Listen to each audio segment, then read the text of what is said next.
Good. Hello everybody. Get myself sorted out here.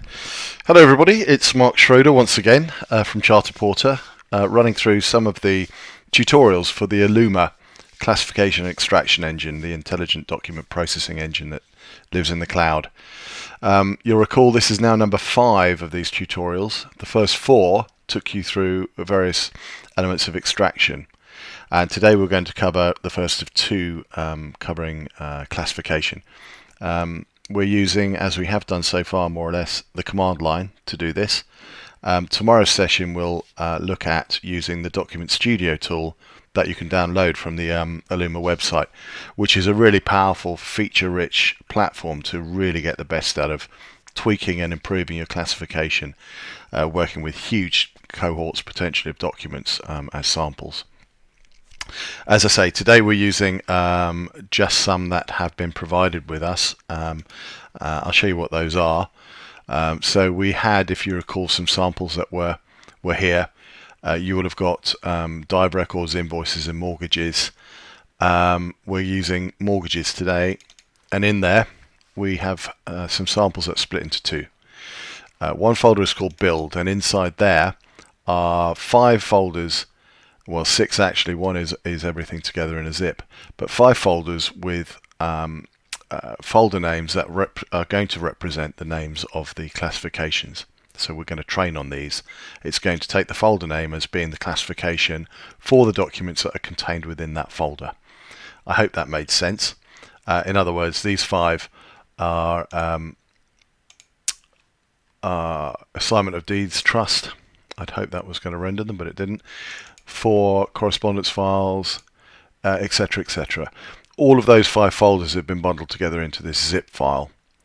And then separately we have a folder called test, and these are examples that we're going to use to test the classification that we built using the build. And in here we've got various PDFs and TIFFs. In the build we have TIFFs with searchable PDFs sat behind.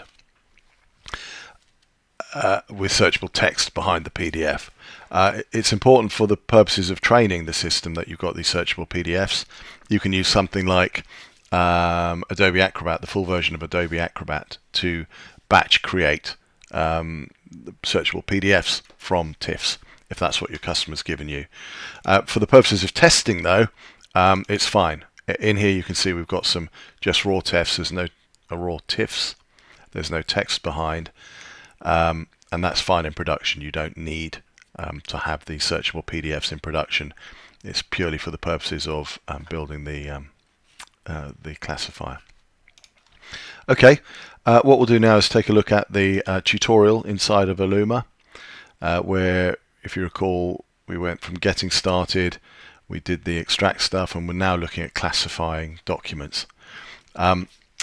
The reason why you would classify a document is typically because then you can run specific extractions on what you've classified.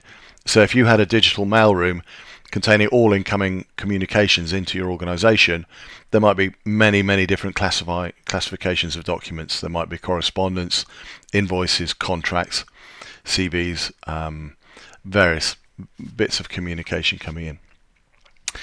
An invoice would need different processing, different extraction running on it, potentially from a piece of correspondence or from a contract. Therefore, classification is often the first step behind which extraction sits. And it's important because many of the processes that you have are also different.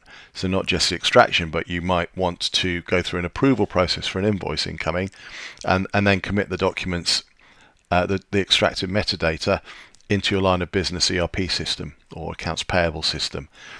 You may also want to save the actual invoice into an EDRM system, a document or record management system, and you may want to have an approvals workflow kicked off. And that might be a very different story to how you would process HR documents coming into an organization. So these are front-end capabilities of the system that are then used to inform downstream processes, using different resource teams as well. Okay, a little bit of a preamble. So what are we going to do? We have some instructions here we're going to create a classifier, and the string we're going to use is Aluma create classifier mortgage classifier using these examples, using that zip folder that we saw before. So let's go ahead and copy that string. Let's drop it in here. I need to change this because my path is different. We know the files. I can just go here and it's build. So I'm in C Aluma mortgages. I know that the next bit down is build because it's the build samples that I'm using. That looks pretty good. Let's see how that goes. Cool. It's a good sign, as we know by now, that the happy path is it takes a little bit of time. If it came back very quickly with nothing, we're miles off. Okay, so it's created a classifier called mortgage classifier. The next thing to do is potentially, you'd think, to test on the sample files. So these are different files that are going to be tested against that classifier that we've just created. Let's Control V that, sausage fingers, and we know that this time I just need to say, I think it was test, wasn't it? Test, yes, so test. By the way, it needs backslashes rather than forward slashes, so it's test backslash star dot star. Let's come back really quick. Interesting thing to notice here, you see the PDFs have come back first. They've been classified correctly and confidently. The TIFFs come back slightly slower because those ones are going through the OCR process. So that's all good. We've successfully classified those based on the classification that we had created from the build folder.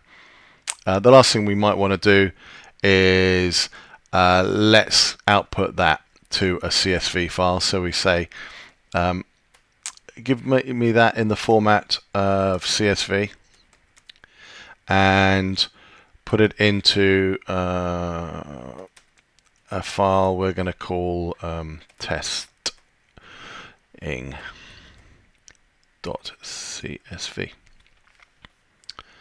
So Aluma classifier module using those samples that we used before, but this time output the file of classified data into a file called testing.csv.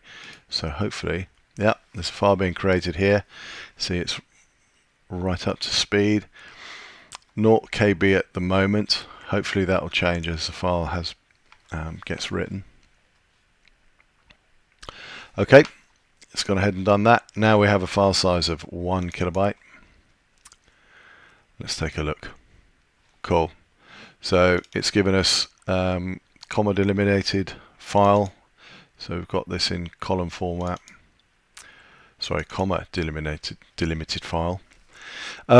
So we've got one extra bit of information, which is the relative confidence it's given us here as well.